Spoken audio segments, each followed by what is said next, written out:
Yo, what up everybody, it's your boy Frenchiie. Welcome back to my channel. Today I'll be teaching you guys how to force reset your iPhone 12. So the first thing you guys are going to want to do is push the volume button up, down, hold the lock button.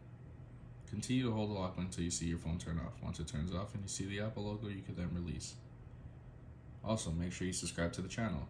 If you click this video, you're coming here to get some assistance. So you may as well subscribe at the same time. You can let go.